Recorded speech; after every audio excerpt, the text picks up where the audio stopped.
সবাইকে শুভেচ্ছা। আমন্ত্রণ জানাচ্ছি 21 বিজনেসে। সঙ্গে আছি আব্দুর রহমান রণ। পুঁজিবাজারে সংস্কার ও উন্নয়নে যে কোনো ধরনের পদক্ষেপ নেওয়া হবে বলে জানিয়েছেন অর্থমন্ত্রী আমির খসরু মাহমুদ চৌধুরী। জাতীয় সংসদে এক প্রশ্নের জবাবে তিনি কথা বলেন। এ সময় সুকুক বন্ড নিয়েও সরকার কাজ করছে বলে জানান অর্থমন্ত্রী। সিকিউরিটি অ্যান্ড এক্সচেঞ্জ কমিশন একটি নতুন কমিশন গঠন করা হয়েছে অত্যন্ত অভিজ্ঞ লোকদের নিয়ে, এবং আগামী দিনে ক্যাপিটাল মার্কেটকে অ্যাক্টিভেট করার জন্য, এর মাধ্যমে আমাদের অর্থনীতিতে নতুন গতি সঞ্চার করার জন্য আমাদের অনেকগুলো ডিরেগুলেশন আসবে এবং এর মধ্যে সুকুব রয়েছে। তবে ক্যাপিটাল মার্কেটকে প্রমোট করার জন্য এবং এটাকে এর মাধ্যমে দেশের অর্থনীতিকে গতি সঞ্চার করার জন্য যত প্রয়োজনীয় সংস্কারের প্রয়োজন সব সংস্কার করা হবে ইনশাআল্লাহ। দর্শক, আপনারা জানেন টানা প্রায় 10 কার্যদিবসের পজিটিভ ট্রেন্ডের পরে গত পরশু দিন কিন্তু একটা স্বাভাবিক মূল্য সংশোধন হয়েছিল। সেখান থেকে গত কার্যদিবসে কিন্তু আমরা আবার একটা পজিটিভ ট্রেন্ড দেখতে পাই এবং আজকে দিনের শুরুটা হয়েছিল কিন্তু একটি পজিটিভ ট্রেন্ডের মধ্যে দিয়ে। তবে এই মুহূর্তে কিছুটা মিক্সড ট্রেন্ড দেখা যাচ্ছে। আমরা আসলে দেখতে পাচ্ছি প্রতিদিনই স্টক অথবা ইন্ডেক্স কিন্তু সেদিনই আসলে একটা ছোটোখাটো কারেকশন হয়ে যাচ্ছে এবং দিন শেষে দেখা যাচ্ছে আমরা একটা বাই প্রেশারও দেখতে পাচ্ছি। এইভাবে আমরা এই মুহূর্তে কিন্তু দেখতে পাচ্ছি আমাদের সূচক অথবা স্টকগুলোর প্রাইসকে আমরা দেখতে পাচ্ছি কারেকশন হয়ে যাচ্ছে এর মধ্যেই। আমরা যেটা দেখতে পেয়েছি গত কার্যদিবসে আমরা দেখেছি যে বেক্সিমকো লিমিটেড এবং ইসলামী ব্যাংকের কিন্তু ফ্লোর প্রাইস উঠে যে লেনদেন শুরু হয়েছে।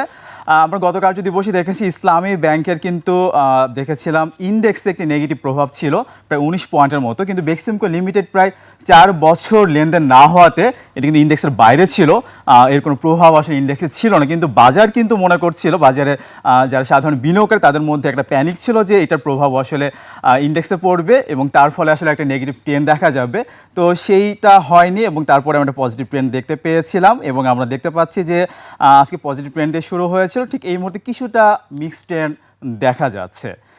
তো বাজার সংশ্লিষ্টরা বলছেন ফ্লোর প্রাইসের মতো এরকম সিদ্ধান্ত যেন আর কখনোই নেওয়া না হয়। আসলে পৃথিবীর কোথাও এরকম ফ্লোর প্রাইস নেই এবং ফ্লোর প্রাইসের মতো ইস্যু থাকলে কিন্তু বাজারে সাধারণ বিনিয়োগকারী থেকে শুরু করে বিদেশি বিনিয়োগকারী, প্রাতিষ্ঠানিক বিনিয়োগকারীরা কিন্তু আসলে বাজারের প্রতি আগ্রহী হবে না। তো এখনও পর্যন্ত আমরা যদি ঢাকা স্টক এক্সচেঞ্জ ইন্ডেক্সটি দেখে নিই, আমরা দেখব যে বেশ একটা মিক্সড ট্রেন্ড রয়েছে এখনও পর্যন্ত। আমরা যেটি বলছি যে আসলে পুরাতন কমিশন কিন্তু বেশ কিছু সংস্কার করেছে, কিন্তু সেই বিষয়গুলো নিয়ে অনেক নেতিবাচক কথাও আছে। আমরা জানি যে মার্জিন লোনের ইস্যুতে কিন্তু গত কমিশনের সময় কিন্তু আমরা দেখেছিলাম বাজারে একটা বিরূপ প্রভাব পড়েছিল। অনেকেই আসলে প্রত্যাশা করছেন মার্জিন লোনটাকে আসলে একটু চেঞ্জ করা হোক, কারণ আসলে অনেকেই অনেক ধরনের ইস্যু এখানে নিয়ে আসছে। তার মধ্যে একটি ছোট ইস্যু যদি আমি তুলে ধরি, আমরা যেটা জানি এই মুহূর্তে যদি কোনো মার্জিন কোর্ট থেকে কেউ শেয়ার বেচে যদি টাকা ক্যাশ করতে চায়, সেক্ষেত্রে যে অংশটুকু মার্জিন নেওয়া হয় পুরোটাই সেল করে দিতে হয় এবং তার অংশ থেকেও একটা অংশ কিন্তু সেল করতে হয়, যেটা আসলে বাজারের জন্য কিন্তু একটা সেল প্রেশার চলে আসে। আমি যদি উদাহরণস্বরূপ বলি, 1 কোটি টাকার বিপরীতে যদি 50 লাখ টাকা মার্জিন নেওয়া হয়, আমরা যদি 50 লাখ টাকার জায়গায় 1 কোটি টাকার হিসাবেই করি, তাহলে দেখা যাবে যে কেউ যদি তার প্রয়োজনে 10 লাখ টাকা আসলে উঠাতে চায়, তাহলে সেটি যেটি করতে হবে তার ওই মার্জিনে যে 1 কোটি টাকা, সেই 1 কোটি টাকার শেয়ার কিন্তু সেল করতে হবে এবং তার যে 1 কোটি টাকা শেয়ার, সেখান থেকে 10 লাখ শেয়ার সেল করে আসলে সেই টাকাটা তাকে নিতে হবে। এটা একটা কঠিন একটা অবস্থা। এটা আসলে এটা বাজারের জন্য অবশ্যই স্বাভাবিক কিছু না। এটির পরিবর্তন আসলে বাজার সংশ্লিষ্ট যারা আছেন তারা প্রত্যাশা করছেন এবং তারা প্রত্যাশা করছেন মার্জিন লোনের যে যে অনুপাতটা, সেটি আসলে বিভিন্ন সেক্টরের জন্য বিভিন্ন রকম, সেটিরও আসলে চেঞ্জ চাচ্ছেন। তো এছাড়া আসলে যে এখন আমরা জানি যে বিএসইসি যে চেয়ারম্যান, উনি কিন্তু আসলে যুক্তরাষ্ট্রে অবস্থান করছেন, প্রায় 2 সপ্তাহের ছুটিতে গিয়েছেন। তো সেখান থেকে আসলে উনি আসার পরে আমরা আরও ভালো কিছু পদক্ষেপ দেখব আশা করছি এবং মার্জিন লোন যে কথা আমরা বলছি তার একটা আমরা আসলে পরিবর্তন দেখতে পাবো। সেই সাথে আমরা আসলে যে মিউচুয়াল ফান্ডের যে একটা নীতিমালা আমরা দেখেছি সেখানেও পরিবর্তন দেখতে পাবো এবং এরকম অভিযোগ আছে গত কমিশনের সময় আমরা দেখেছিলাম নেগেটিভ ইকুইটি নিয়ে বিভিন্ন প্রতিষ্ঠানের সাথে এক এক রকম আসলে সুবিধা দেওয়া হয়েছে, এটি নিয়েও আসলে বাজারে কথা আছে। তো আমরা যেটি শুনছি বাজারে যারা সংশ্লিষ্ট যারা আছে তারা বলছেন যে মার্জিন লোন এমন একটা ইস্যু, সেটি আসলে কোম্পানির সাথে যে গ্রাহক তার সাথে আসলে একটা আন্ডারস্ট্যান্ডিংয়ের ব্যাপার এবং পৃথিবীর কোথাও আসলে এতটা কঠিন করে মার্জিন লোনটা আসলে দেখা হয় না যতটা কঠিন করে ফেলা হয়েছে আমাদের বাজারে। তো এই বিষয়টা নিয়ে আসলে চিন্তা করা উচিত। তো সার্বিকভাবে যদি বাজারকে ভালো করতে হয়, বাজার সংশ্লিষ্ট যারা বাজারের সবচেয়ে কাছের ব্যক্তি যাদের মাধ্যমে বাজার বড় হয়েছে তাদের সাথে আসলে বসতে হবে, কথা বলতে হবে।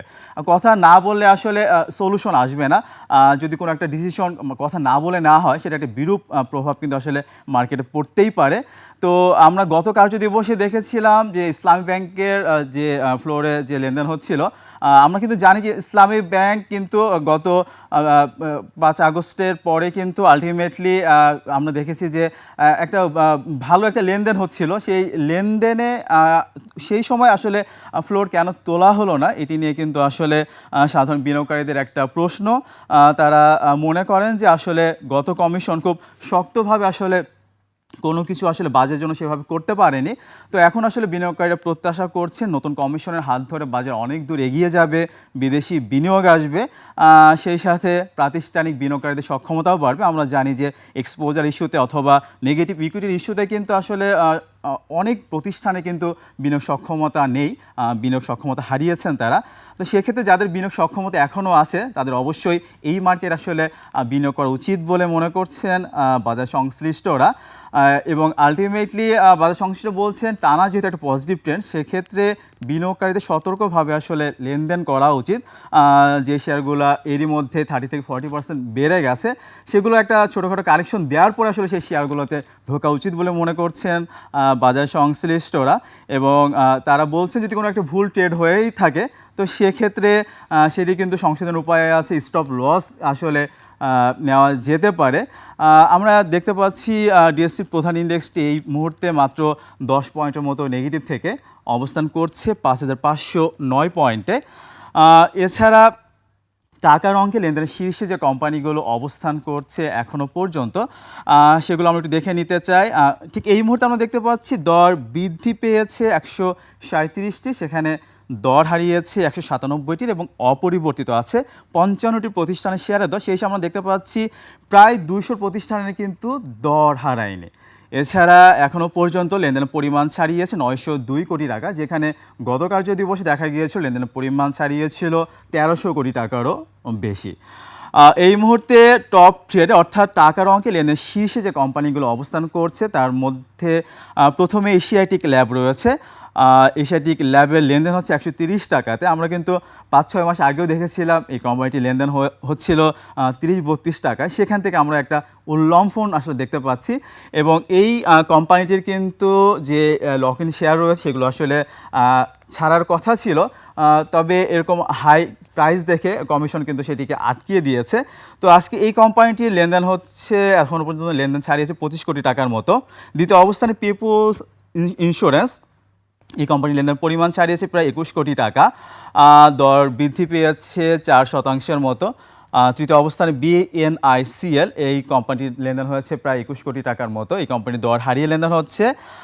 কিছুদিন আগেও এই কোম্পানিটির লেনদেন হচ্ছিল 50 টাকার উপরে, সেখান থেকে এই কোম্পানির লেনদেন হচ্ছে 110 টাকা। এনসিসি ব্যাংকের আমরা দেখতে পাচ্ছি লেনদেন পরিমাণ ছাড়িয়েছে প্রায় 18 কোটি টাকা, 18 কোটি টাকা লেনদেন ছাড়িয়েছে এবং এই কোম্পানিটি আমরা দেখতে পাচ্ছি ব্রেক ইভেনেই কিন্তু আসলে লেনদেন হচ্ছে। পঞ্চম অবস্থানে ফিনিক্স ইন্স্যুরেন্স, এই কোম্পানিটি লেনদেনের পরিমাণ ছাড়িয়েছে 14 কোটি টাকা এবং এই কোম্পানিটির সর্বশেষ লেনদেন হচ্ছে 45 টাকায়, দর হারিয়েছে 1 টাকা 31 পয়সার মতো। এছাড়া শতাংশের দিক থেকে সবচেয়ে বেশি দর বৃদ্ধি পেয়েছে যে প্রতিষ্ঠানগুলো তার মধ্যে প্রথমে রয়েছে আমরা দেখতে পাচ্ছি রিজেন্ট টেক্সটাইল। এই কোম্পানিটিও কিছুদিন আগে লেনদেন হচ্ছিল 3 টাকার আশেপাশে, সেখান থেকে আমরা দেখতে পাচ্ছি 100%-এরও বেশি বৃদ্ধি পেয়েছে। দ্বিতীয় অবস্থানে বিডি থাই, অনেকদিন পর আজকে আমরা দেখলাম যে এই কোম্পানিটি দর বৃদ্ধি শীর্ষে অবস্থান করছে। এই কোম্পানিটি লেনদেনের পরিমাণ ছাড়িয়েছে 11 কোটি টাকা। তৃতীয় অবস্থানে আইএফআইসি ফার্স্ট মিউচুয়াল ফান্ড 81 কোটি টাকার মতো লেনদেন হয়েছে। অনেকে মনে করছে ইন্স্যুরেন্স সেক্টরের পরে মিউচুয়াল ফান্ডেরও একটা গ্রোথ আমরা দেখতে পারি। তো দেখা যাক। চতুর্থ অবস্থানে ঢাকা ডাইং, এরপরে অবস্থানে আমরা তুংহাইকে দেখতে পাচ্ছি। দর্শক, আমরা ব্লকে আমরা কিন্তু গত কার্যদিবসে দেখেছিলাম বেক্সিমকো লিমিটেডের কিন্তু ব্লকে একটা লেনদেন হয়েছিল প্রায় 9 কোটি টাকার মতো। সাধারণ মার্কেটে কিন্তু একদমই লেনদেন হয়নি গত কার্যদিবসে। তো এখনও পর্যন্ত টপ লুজারের তালিকায় আমরা বেক্সিমকোকে অবশ্যই দেখতে পাচ্ছি, একদমই লেনদেন হয়নি আমরা দেখতে পাচ্ছি। দ্বিতীয় অবস্থানে ইসলামী ব্যাংক যথারীতি সর্বোচ্চ দর হারিয়েছে। তৃতীয় অবস্থানে পিএলএফএসএল, এর পরবর্তী অবস্থানগুলোতে রয়েছে ফার্স্ট ফাইন্যান্স এবং আইএলএফএসএল। দর্শক, নিচ্ছি একটা বিরতি, ফিরছি একটু পরে, সঙ্গেই থাকুন।